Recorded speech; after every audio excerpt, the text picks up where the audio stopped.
E aí, pessoal, tudo bem? Tudo certo? Eu espero que sim, tudo certo com todo mundo. Eu vou propor uma reflexão que é muito importante, e que pode talvez num futuro até ajudar-nos a melhorar as questões até dos regulamentos, especialmente do Schutzhund IGP, pelo seguinte. Eu mesmo fui um dos que lancei algumas ideias há alguns anos atrás e eu vejo hoje, não só de mim, mas de outras fontes, muitas pessoas repetindo essas ideias e eu acho ótimo isso.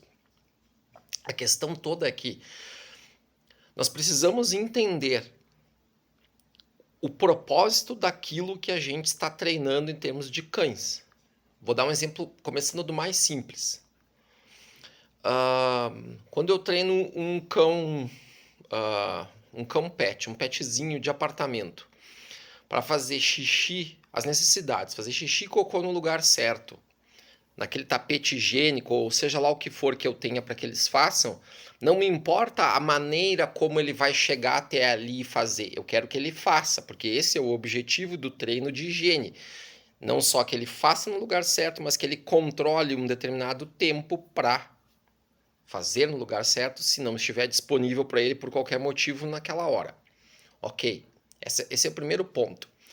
Eu vejo, por exemplo, muita gente do mundo do IGP falando que, porque alguém lançou essa ideia, que o cão tem que ter compromisso na obediência, compromisso no faro, compromisso na obediência. Ora, que raio que é isso? Que diabos que é isso? Aí você vê essas pessoas que dizem isso e tu olha o tipo de treinamento dessas pessoas, vamos supor, na obediência, e é aquele tipo de gente que a vida inteira do cão eles recompensam o cão 25 vezes por treino, com bolinha, com brinquedo, com tug, ou seja lá com o que for também. Você não vai ter compromisso do seu cão com esse tipo de treino. Tu estás falando uma coisa e fazendo outra.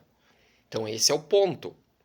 Mas o meu ponto que eu quero falar, basicamente, não é dessa questão do compromisso na obediência. Esse é motivo para um outro vídeo. Eu quero falar do ponto específico em cães de proteção, no treino de proteção. O que eu quero ver, o que qualquer um que entende razoavelmente para cima de cães, que tem um conhecimento razoável para cima, um entendimento razoável para cima, quer ver na proteção. Porque o que a gente está vendo dos julgamentos em todos os últimos campeonatos não é isso em regra, salvo raras exceções de raros juízes que realmente treinam cães. Esse é outro problema. A gente não está vendo isso. Numa sessão de proteção de verdade pro padrão esportivo de proteção, o que eu quero ver? Todo mundo fala que é o poder do cão, o empoderamento do cão, ou usam também a palavra que o Helmut Heiser adora, que eu também gosto muito, que é a dominância. Ok, as pessoas repetem isso. Eu quero ver o quanto o cão é dominante, o quanto o cão é de verdade, certo? E como é que a gente vê isso? Vocês já pensaram um pouquinho como a gente vê isso? Como eu vejo a dominância de um cão?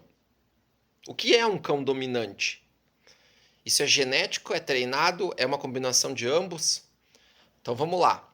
Primeira coisa, uma crítica. O regulamento das provas ganharia muito, o esporte ganharia muito, a criação de cães ganharia muito se depois de cada exercício estivesse especificado o que o juiz quer ver daquele exercício. Qual que é a importância do exercício? Eu vou dar um exemplo de um exercício complexo na obediência para depois voltar para a proteção. Exemplo, exercício do halter. O exercício do halter, porque alguns poucos divulgaram essa ideia que o importante é a pegada, não é necessariamente a velocidade, então todo mundo repete isso. Mas o que é realmente importante no exercício do halter? É o cão. O cão precisa ir claramente ao halter, tem a questão da pegada sim, mas é o quanto voluntariamente, o quanto vigorosamente o cão vai até o halter, volta e o quanto prontamente ele me entrega na posição correta. É isso que eu quero ver no exercício do halter. Isso é um exercício de pontuação máxima. Qualquer coisa diferente disso deveria ser deduzidos os pontos. Não é necessário, não é só a velocidade de ida e a volta sendo maior que a velocidade de ida. Porque, claro, isso dá a impressão de ser voluntarioso, mas um cão pode fazer isso na mesma velocidade e ser mais voluntarioso que o primeiro. É uma questão subjetiva que depende da interpretação do juiz, mas o juiz, para interpretar, ele tem que ter tido a experiência de treinar muitos cães. Não só um. Não pode ser um juiz de um cão só. Não pode ser um juiz que treinou 4, 5 cães e que viu isso e tem apenas um parâmetro de comparação, até porque as diferenças anatômicas de cada raça vão apresentar variações nesse exercício específico do halter. Ponto número 1. Vamos voltar para a proteção. Eu quero um cão dominante. Qual que é a característica de um cão dominante? Um cão dominante, ele é tranquilo, ele é dono de si, ele é relaxado na hora. Relaxado no sentido de você não vê o cão alterando o estado emocional no sentido de ir para o lado nervoso da palavra. Não, ele é um cão seguro de si, ele entra sabendo que ele vai tomar conta daquilo. Essa é a primeira característica. A segunda é, ele tenta dominar pela luta, é um cão lutador, você tem que ver claramente isso. Então, a segunda característica. A terceira característica não é como está sendo julgado hoje. O que a gente está julgando hoje, que se resume aos largas, às mordidas e fases de transição, que todos os juízes falam. Transition fase. E aí? A gente não está julgando um cão dominante observando mordida, larga e fase de transição. A gente está julgando um cão adaptado, treinado, excessivamente treinado para fazer aquilo ali. Mas esse cão não necessariamente vai ser um cão que vai imprimir a sua marca na criação e vai ser um cão distinto. Porque para ver a dominância, o que eu preciso? Eu preciso simplesmente ver o que eu falei antes, da questão do cão querer se impor com um estado emocional tranquilo, seguro, dono de si. A segurança é importante, mas eu preciso também que esse cão domine o figurante através da luta.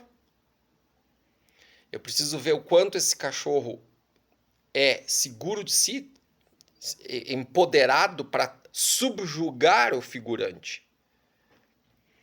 E, claro, mordidas e tal, só que se dá muita ênfase, mas eu vejo isso especificamente quando? Eu vejo isso nas fases de guarda e reataque, ataque e guarda, nessas condições, guarda, reataque ou ataque, reataque, nesses exercícios, no ataque longo. E no ataque longo não é o cão que, eu não quero... O dominante não é um saltador necessariamente, aquele cão que pula 8 metros longe do figurante e vai voando em direção à manga. Ok, é lindo, é bonito, mas esse não necessariamente é um cão dominante também. Ele pode ser um saltador que foi treinado para isso. Como é que eu vejo a dominância, então? A maneira que o cão corre em direção ao figurante, a maneira que, se ele freia, se ele não freia, com que drive que eu consigo identificar que ele chega no figurante para morder até a hora da mordida. Ele trabalha mais porque está relativamente frustrado ou ele está com ganas de se impor ao figurante, que é o que eu quero ver. Ah, Léo, mas isso tudo é bem subjetivo. Não, isso não é subjetivo. Isso deveria ser delimitado. A gente pode ir no julgamento daqui até aqui, por exemplo. Daqui até aqui se pode ir. E o que eu quero ver é isso. Eu tenho o regulamento normal com a pontuação e embaixo deveria ter um tópico. O que os juízes querem ver neste exercício. Porque tem gente que treina IGP, gente que passou por mim, que foi, entre aspas, treinou comigo, foi meu colega de treino, aprendeu comigo ou foi meu aluno, que treina, participa de provas uma atrás da outra até hoje e não entenderam. Gente que treinou comigo aqui no Brasil, que treinou comigo em todos os lugares que eu já passei fora, nos lugares que eu já morei fora, treinou comigo, treina às vezes muito bem e não entende o exercício. E por isso não entende o porquê que não consegue subir de nível. Mas isso, claro, tem outros fatores que explicam. Então, é muito importante entender o que eu quero de cada exercício. Se eu não entender o que deveria ser visto, o propósito de cada exercício, como é que eu vou treinar esse exercício? Como é que eu vou masterizar esse exercício? Como é que eu vou tornar-me proficiente nesse exercício se simplesmente o que eu sei é um monte de técnica empilhada que eu vi em 500 mil seminários que eu fui, com treinadores de todas as linhas, e eu vou de prova em prova tentando, entre aspas, melhorar meu cão, mas eu não entendo o que precisa ser visto ali. Tem gente que é juiz, que julga, que não entende o que precisa ser visto. Não é possível, não é razoável isso. Porque cada exercício tem um propósito. Então, na proteção, cada exercício tem um propósito. Um outro exemplo, já falei disso, vou falar de novo. A fuga do figurante, o exercício chama-se impedimento de fuga. Talvez precisasse ser mudado o nome. Mas o fato é que não é impedimento de corrida maluca do figurante. Não é. Eu quero ver o quanto o cão é capaz de lutar. Porque é lógico que numa corrida entre qualquer pessoa, o maior corredor do mundo e um cão, o cão vai ganhar. Então não faz sentido eu correr mais que tentar correr mais que o cão. Eu quero correr mais que o cão porque eu sou o figurante bonzão de prova, que aliás é outra coisa que aqui no Brasil se fala muito. Fulano é o melhor figurante, é o melhor figurante, é o melhor figurante do quê? De prova. Isso não é o figurante de verdade. O figurante de verdade é o que prepara o cão para a prova. É o de formação. O figurante de prova é útil.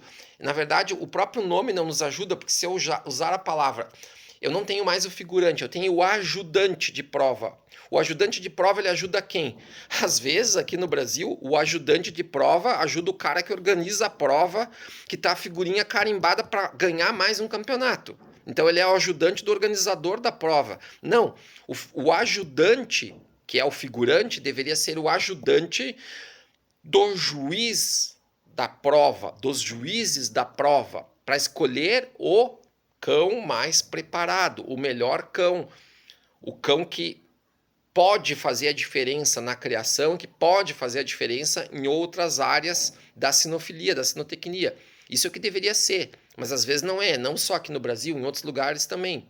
Mas eu vi campeonatos na Europa, quando morei, muito imparciais, ou quando visitei, muito imparciais. Dá para fazer, só que o regulamento nosso foi feito por, em regra, juízes que não treinam, pessoas que não estão, na verdade, nem aí, ou que só querem saber de poder político.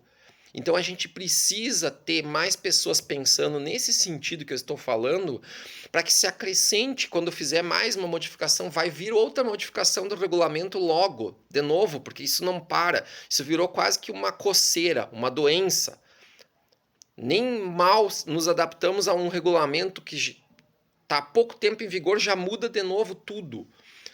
Não é o regulamento mudando e ficando mais, entre aspas, fácil que vai atrair mais. Eles não se deram conta disso. Não é o regulamento ficando mais fácil que vai atrair novos participantes para o nosso esporte, para a nossa atividade. Não é isso. E sim, quando todo mundo tiver as claras, está tudo no regulamento, ou seja, tem a descrição do exercício, impedimento de fuga, descrição do exercício em si para o figurante, para o cão, etc., e embaixo o tópico, o que o juiz quer ver nesse exercício. Então a primeira coisa que é parar com essa bobageira que acontece sempre, em todos os lugares, mas aqui muito também, é figurante correndo com a luva, com a manga, que eu gosto de chamar manga, numa posição que nunca em nenhum lugar vai ser a melhor posição de mordida para o cão morder, que é o que o regulamento diz. E que daí inventa essa coisa. Aliás, tinha que ter fotos, por exemplo, embaixo disso, o que o juiz quer ver, eu sugeriria. O figurante tem que correr assim, assim, assim. A manga deve ser mostrada assim, assim, assim, e ser mantido o tempo todo assim, assim, assim. Isso, isso, isso, isso. Cruzinha vermelha. Não pode. Deveria ser assim. Esse tipo de regulamento mais transparente, mais objetivo, atrairia mais pessoas interessadas em praticar atividade. Porque eu vi ótimas pessoas desistindo em vários lugares por causa de politicagem. Então a gente precisa ir ao ponto. O que eu quero com cada exercício? O que eu quero com cada sessão? Na proteção eu quero um cão seguro, tranquilo, dominante, empoderado, que tenha força, que tenha vigor, que tenha poder para subjugar o figurante.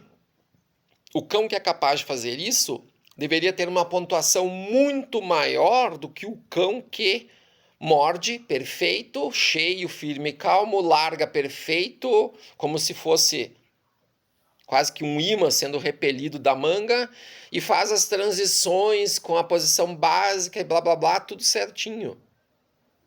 Isso não é importante na proteção, porque o nome da sessão é proteção. Então o cão tem que proteger. Para proteger, ele tem que subjugar.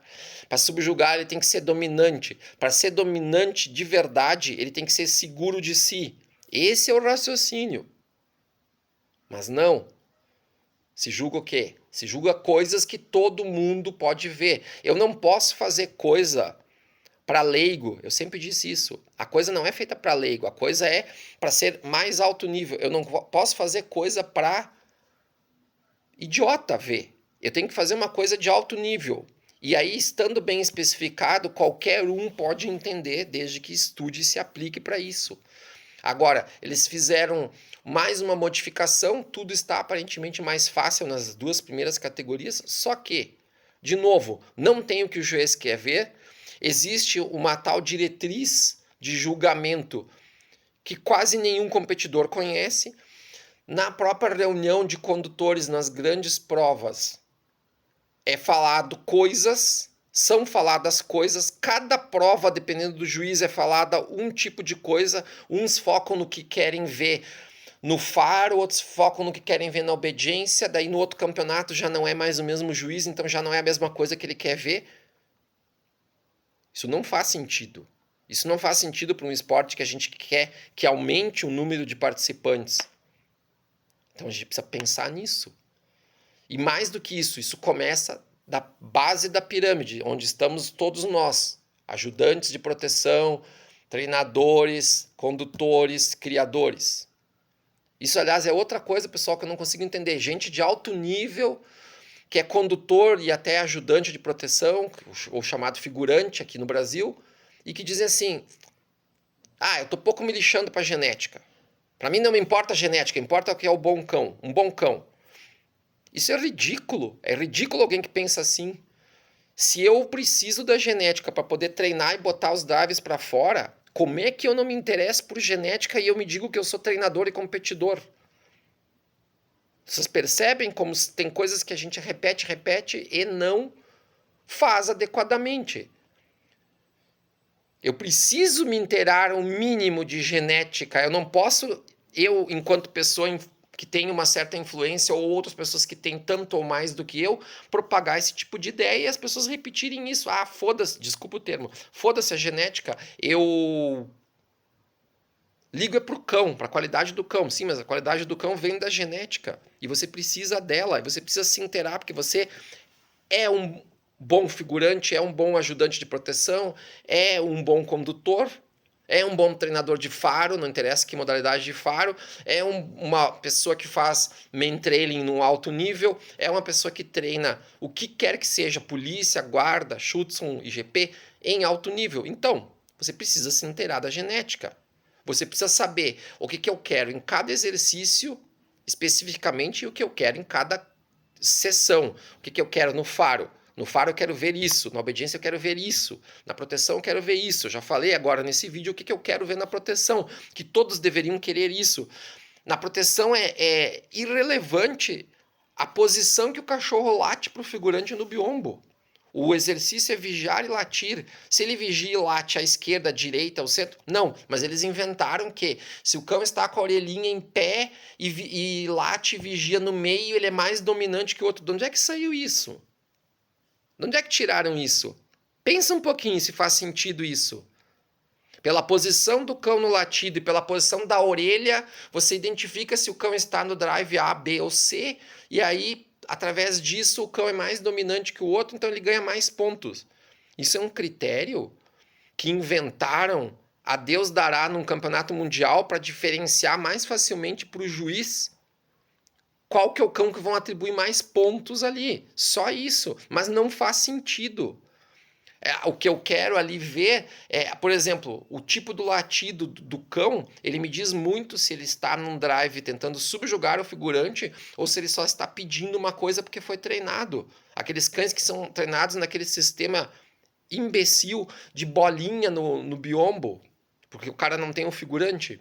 Ok, é o que ele pode fazer, mas assim, o cachorro que late assim, uma pessoa que treina proteção e que é ajudante de proteção, identifica de cara se esse latido é um latido realmente que o cão está tentando subjugar o figurante ou se é um latido pedindo bolinha para cair no biombo e tem a figura agora do figurante ali. Vocês entendem?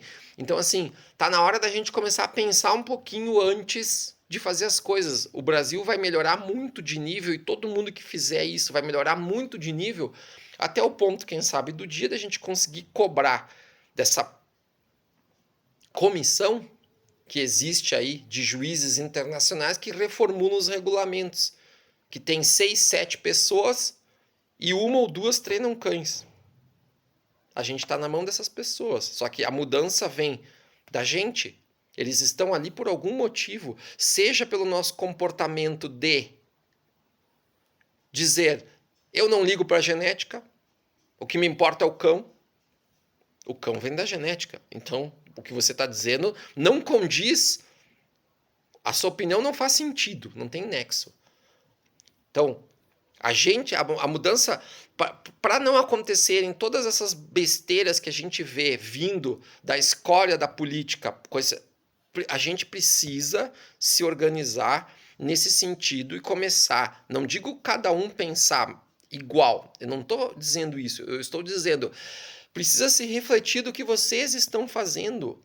Se você vai treinar IGP só para treinar e não entende nada do que você faz e você acha que você está dominando as sessões e dominando o nível de treino, você não está.